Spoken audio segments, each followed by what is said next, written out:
Welcome into the Behind the Frenzy podcast. I'm your host, Dean Holzwarth, joined again by my good friend, Andy McDonald.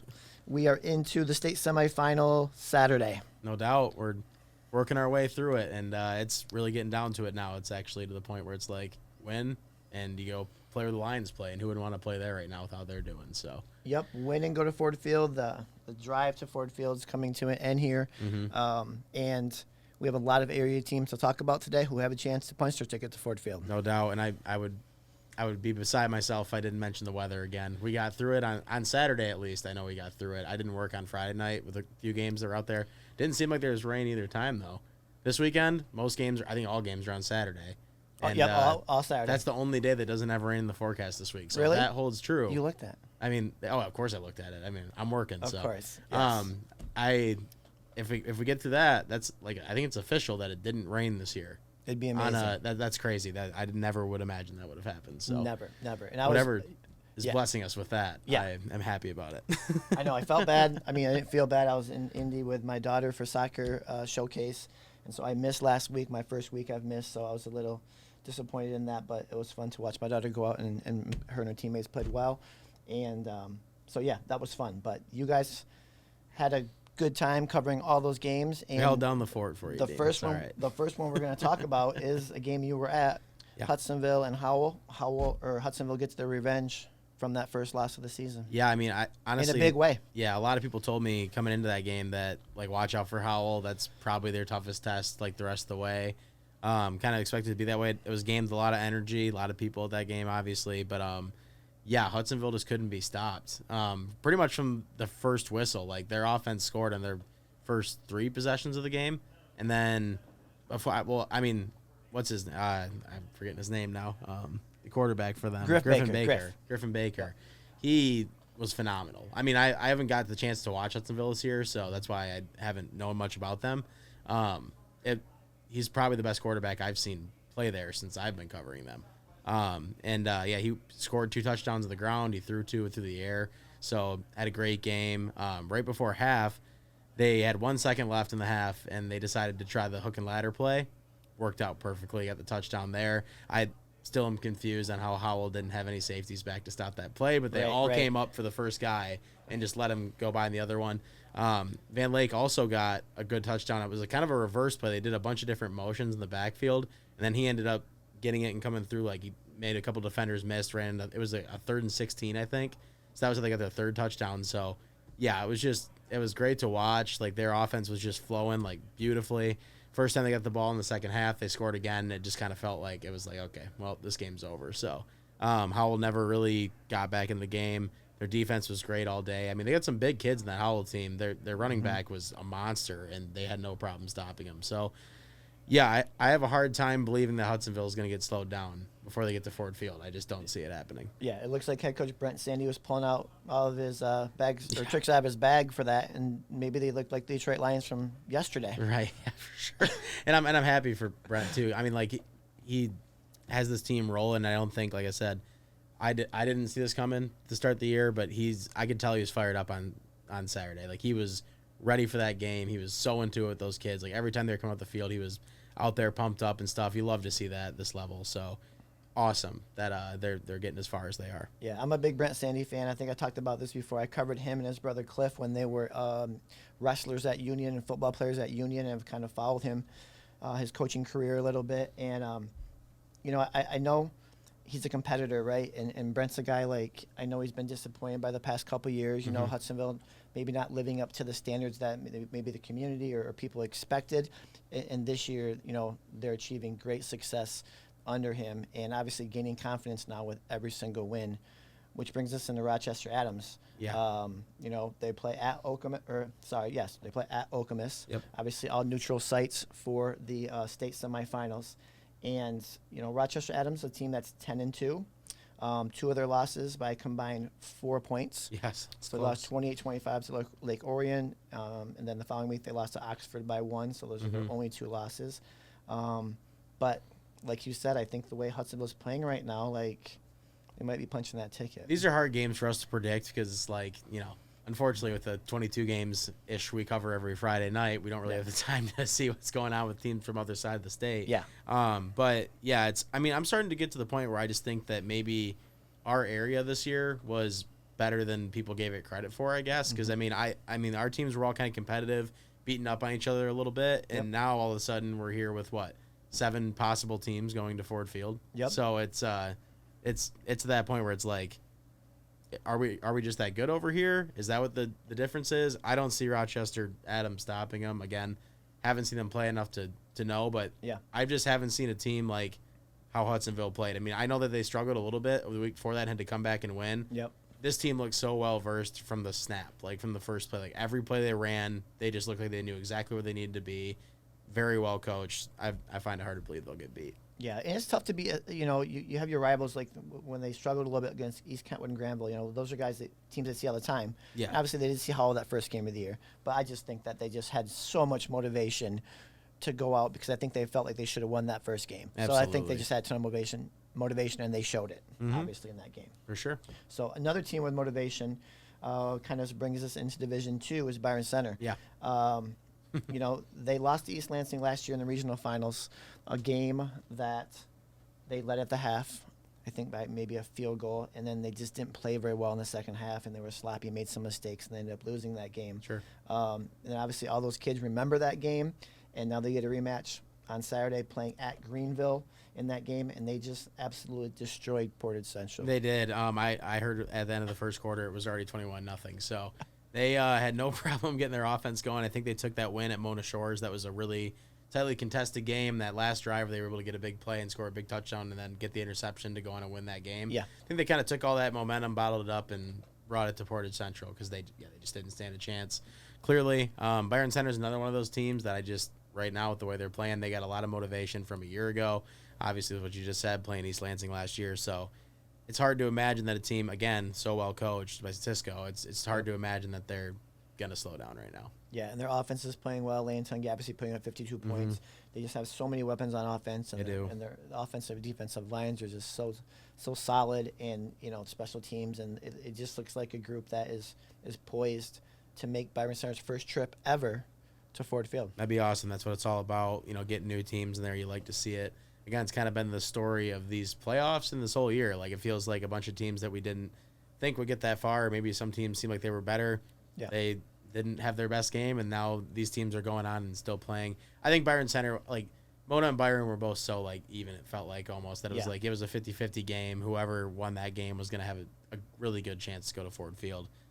I don't know what East Lansing brings to the table. Obviously, they beat them last year, so they definitely are capable of doing it. Yeah. But it's hard to imagine Byron losing with all this momentum, and I don't know if it's revenge that they would call it, but it seems like it'd be revenge in their mind. Yeah, I think the biggest thing for Byron Center is going to be defensively, right? Like, I'm looking at some of East Lansing's scores from the postseason, and they put up 43, and they put up 50 against Dexter, won that game 50-49, and then they put up 49 points last week in their win against Saginaw Heritage. So their offense is pretty explosive. So Byron Center's got to find a way to kind of take them out of what they do well, and prevent long drives and prevent scoring in the red zone, all that stuff, right? They have to really step up and play their best defensive game of the year. I would say it's turnovers for them. They like the first time they played Mona earlier this year, that seemed to be the worst game, and it's because they had 3 turnovers. Yep.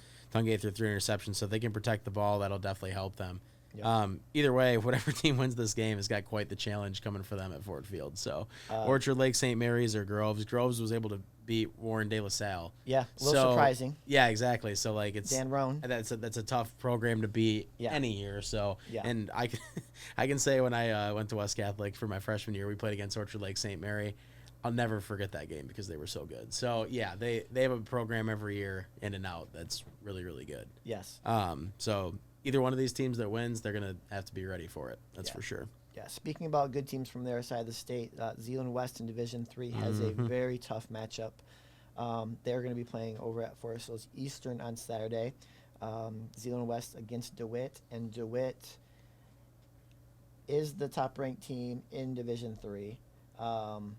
They beat Petoskey last week 70-34. And Zeno West obviously got by Forest Hill Central 36-20 to move on. I don't know. Like, Zeno West obviously has a good offense. You know, they run the wing tees. John Shilto does a great job with them. But can they play good enough defense to beat DeWitt? DeWitt is one of those programs you talk about every sport. It's not just like football. Like, they always seem like they're competitive in everything, at least since I've been around, in every sport. So, yeah, Zeeland West definitely has their work cut out for them. Again, can they get the defense for their offense to keep up with it? I think they're going to score some points. I think they'll be able to get in the end zone a couple times. But, yeah, it's DeWitt's one of those teams that just is so tough to beat. So, 70 points last week. That says a lot. I don't care who they played against. That's a team that made the playoffs and they scored 70 points against them. Yes. That's tough to do. So, it's Zeeland West 36, they're no scrub. Forest Hill Central, I think, prided themselves on defense this year. So to be able to score 36 on them says a lot about where their offense is at too. Probably going to be a lot of firepower in this game, but again, it's a lot to keep up with in DeWitt. They're going to be ready for it. Yeah, I think it's going to be a high scoring game. You know, Lowell put 35 against them in the district final against DeWitt. So like they move the ball against them. So, you know, defensively, you know, maybe DeWitt's a little, you know, not as obviously good as their offense, but you know, we'll see what Zeno West can do. No doubt. Should be an exciting one. Yes. Division 4, I think a little surprising, right? No doubt. That it's definitely surprising. Okay, yes. I mean, we think about yes, thank you. I was trying to find the right words. Like, South Christian's been the Ford Field the last 2 years. They know how to win in the postseason. They have Carson Viss, Danny Brown, great coach, and they're finding ways to win. And now they're once again one win away from going back to Ford Field. I don't think anybody would have. I mean, I don't know how you win the first, 5 games their season, and then first four or five, first whatever 4, it was. then lost 4 in a row, won their last one. Yeah, exactly. Lose that many games, and then they somehow find this momentum to get through Unity Christian and be where they're at in the playoffs right now. It's kind of like, what do you even make of this team? I just know that they have a really good quarterback, as we've talked about all season. Yep. It just seems like it's almost destiny at this point for them to get back to Ford Field. Again, I talked about it way back earlier in the season. Carson Viss had that play at the end of last year where he had it in his hands to possibly win them a state title. So it's on his mind. That's going to make him tough to beat. I do not know a lot about Niles, so I'm not sure if you have anything on them, but yeah, I mean, Niles is a team that, you know, we've covered a little bit. Obviously, this year, you know, they shut out Edwardsburg in district finals. They beat a very good Portland team last week, 37-34. Sure. So, and I think it's been a while since Niles has. I mean, shutting out Edwardsburg says a lot. They're usually a pretty well coached up program. So. Yes. You know, they beat Pawpaw, which was pretty much on par with them during the season. So they beat some pretty good teams to get this far. Yeah. But I don't know. Like the South Christian team last year, so 2 years ago when they went 14-0, but then last year they had 4 losses going into the postseason last year. For sure. No, maybe it was 3, but regardless, they didn't have a great. I think the 6-3 regular season, and then they made another postseason push to get to Ford Field. This is a team with 48 points going into the postseason, so it kind of says everything you need to know. They skated in, you know, at the end, and it was probably some people were sitting the outside looking in, saying we could have made it over them. Well, I think South Christian's definitely made anybody who selects those points happy because of where they're at right now. Yeah. But also, Niles 61 points when they were voted in, so it's not like this is a game that feels like it's more of a toss-up. It can go either way, but it's also kind of felt that way for South Christian pretty much throughout the playoffs, other than when they played Unity Christian. So I think most of us picked Unity. I'm not going to lie about it. It seemed like they were so tough to beat. They still scored points in that game, but I mean, South Christian just had it that night. They had more in them to get there. So it's definitely one of those games I feel like is another coin flip for South Christian. But if you had to ask me who I'm going to pick in one of those games, what they've done so far, it's going to be South Christian. Right. I don't think at this point you can, you know, pick against them, right? Especially it's so tough to. In this moment and being toward the last couple weeks here, potentially, of Carson Viss's career, I don't think you can pick against them. So we're going to go with South Christian, and we're not being homers. No, for sure. We're just going on past experience. I know. I mean, to get that far a year ago, I think it's a pretty good pick. Yes, 100%. Okay, which takes us to another team that didn't have a great regular season. Freshman quarterback, not as good as in the years past, but here's Catholic Central again playing in the state semis. Somehow. I have all the respect for Todd Colster and what he has done with that program. They're so good year in and year out. Consistent. And to have a season like this that is such an outlier compared to what any season I've covered here, where they're always dominant. I just expect to see them at Ford Field. It was finally like, okay, they have a down year. If this is a down year, it's a pretty good year. So they're still finding a way to win. From what I heard, I wasn't at the Kalamazoo United game. It sounds like Kalamazoo United gave them everything they could handle. Like, it sounded like there was points in that game where it felt like CCU might lose it. Obviously, 2 weeks ago, West Catholic, they probably should have lost it. Right. So it's hard to know what to make of this team. I mean, Frankenmuth coming off a shutout is definitely going to be a challenge for them because their offense has already had a lot of challenges this year to score points in general, which, again, is uncomfortable territory for them. They're not used to that at Catholic Central. So, it's going to be another good matchup. Again, it's hard to pick against Todd, but feels like Frankenmuth is the better team in this matchup, but Catholic Central's had no problem knocking off better teams so far. No, exactly. You know, Catholic Central, kind of like some of their teams we've talked about, just finding ways to win. Yeah. And, you know, we kind of felt like that Catholic Central West Catholic game, like whoever won that game could have the potential to no doubt get to Ford Field. And that's what we're obviously witnessing right now. Yeah, they've both done it in recent memory. I mean, it's hard to – it's like I'm not necessarily trying to say that Catholic Central isn't the better team, I guess, in those matchups, but it felt like with their record coming in and everything else, so hard to pick against some of those teams. But when you get a little bit of magic and you block a punt like that, it can send a team to wherever. So real quick, couple things about Frankenmuth. Obviously undefeated this year, perfect 12-0. They have scored 471 points so far this year. So their offense, they've scored 60 or more a couple times. They've scored 50. They've scored 48. Like, I covered this exact game. I can't remember if it was a year ago or 2 years ago at Mount Pleasant. It was the same game. So they've met each other before. They're definitely familiar with each other. You are correct. They lost last year. Catholic Central being 35-0. Mm-hmm. And that's when they were 11-1 going into that game. Frankenmuth was. Wow. And Frankenmuth's defense, they've only allowed 100 points the entire season. But I think they actually might have played them back-to-back years. I don't know. Let's see. If you can look back at that, because I think Catholic Central lost to them. So Frankenmuth lost last year to Catholic 35-0. Yeah. And then the year before, you're correct. Yeah. In 2021. It was an upset. This is crazy. So 2023, last year, Catholic Central won 35-0. 2021, they also played in the semis. Catholic Central won 35-0. Same score. Okay. And then they played against each other in 2020. And Catholic Central, that was the Division 5 state championship game. And Catholic Central won 48-21. So Catholic Central's had a Frankenmuth's number 3 of the past 4 years. For sure. I mean, that's hard to argue with. It's they're definitely familiar foes, and that's gonna. I mean, that makes it all the build up and everything else between these two teams. They know exactly who they're playing against. Oh, so, 100%. Okay, Division 6, we have nobody. Nuego's not Cinderella season, but the most successful season in Nuego history. Yeah. Ended with a loss to Lansing Catholic, which we knew that would be a tough matchup. Yeah, for sure. For Nuego.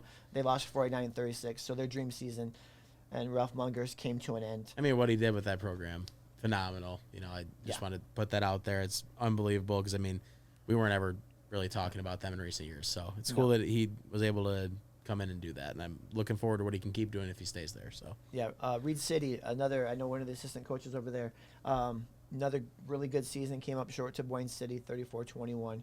So we have no area teams in Division 6. But North Muskegon keeps on rolling. Here they are again, trying to find their way in. I mean, like we talked about, they lost their quarterback to Muskegon, or last year starting quarterback to Muskegon. And, you know, they've really, really played well here in the postseason. And, you know, North Muskegon, I don't think has ever been to the state. No, Menominee has made it plenty of times in my day. They just shut them out last week. Says a lot about where North Muskegon's defense is at, clearly, and their offense has been able to score enough points to get them victories. So, they're a team to watch out for. I again don't know much about Millington, but I would imagine that North Muskegon probably has the upper hand in this game, I think. Yeah, Millington has a really good defense. They shut out Palma Westphalia, who's been a traditional power for years. They held Cass City to 7 points, and they held Saginaw Valley Lutheran. Nope. They held Elton Pigeon Bay Port Laker. Got the name down. Wow, that was tough. To 14 points. So their defenses played really, really well during this stretch. But we talked about that long trip up to Menominee. Yeah. Had to be a pretty fun ride home. I can imagine getting a win like that, shutting them out, going all the way up there. Yeah. That's pretty crazy. Like to be able to get the job done. But yeah, I again for Millington, I mean, yeah, Wama Westphalia, they're a team every year that we're talking about in a lot of sports. So yeah, they're a good program for sure. If you want to go off of points, I mean, North Muskegon had 42 points coming into this, and then Millington had 45. So yeah, split right down the middle with both these teams for who would win. So yeah, probably a toss up. Yeah, I would love to see North Muskegon go. It'd be the Muskegon school that you didn't expect to be in a state final. Absolutely, 100%. I mean, no Mona Shores, no Muskegon, but we might get North Muskegon there. Yeah, it's you never know. It's still so weird not talking about Muskegon right now. I just can't get used to it. But yeah, good for them again. I don't you make a transfer at this level. I mean, going to Muskegon, I would never really call that the wrong choice. No. I would think that he probably was trying to go to one of those higher division championship games, and it just didn't work out for them. North Muskegon, all the credit in the world when you lose a quarterback like that, because he was very good. I covered 2 of their games in the playoffs last year. Mm-hmm. He was hands down the reason they won. I think they did end up losing. I think last year in the semis or regional final. Yeah. That was it. Yeah. So they did have a tough finish. I remember it was a close game.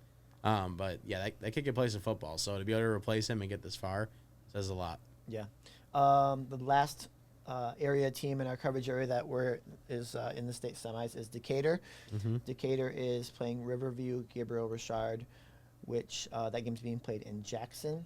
And Decatur, I watched them 2 weeks ago in the district final against Saugatuck, and then last year they beat Reading 41-0. So, smaller school that's playing well, and I think that game could be a toss-up as well. When you get these shutouts late in the playoffs, that usually sticks out to me because, those teams are making it there. They clearly have something going for them, too. Yep. So to be able to stop them completely in their tracks and shut them out says a lot. So Decatur, the one time I covered them this year, too, their defense stood out. It seems to be the strength of their team. Yep. But again, they put up 41 points. So, they're playing well right now. It's hard to argue with them being here. Yeah, they've only given up 13 points the entire postseason.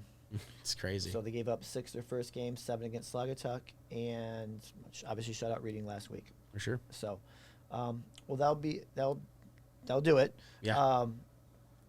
Good luck to all the area teams competing this week. Andy and I will both be going to Ford Field next weekend, so we're looking forward to covering and providing coverage for all the teams that make it there, and so we wish them the best of luck. Absolutely. We still got to talk about how we're going to do podcasts next week. I don't know if maybe we'll even give you guys something after. I don't know. We'll see. But yeah, 100%. Maybe a little recap of Ford Field. Absolutely. To me, and we'll probably talk about this more next week, it's one of my favorite weekends of the year. Absolutely. Right? Watching student athletes go and competing for state championships, and especially teams that we've covered and our coworkers have covered the entire year, all the friends and crew have covered. Like that's exciting, right? It comes down to that. They're playing where the unbelievable Lions are Detroit Lions, best team in the NFL. Yeah, I was there yesterday, and that was phenomenal.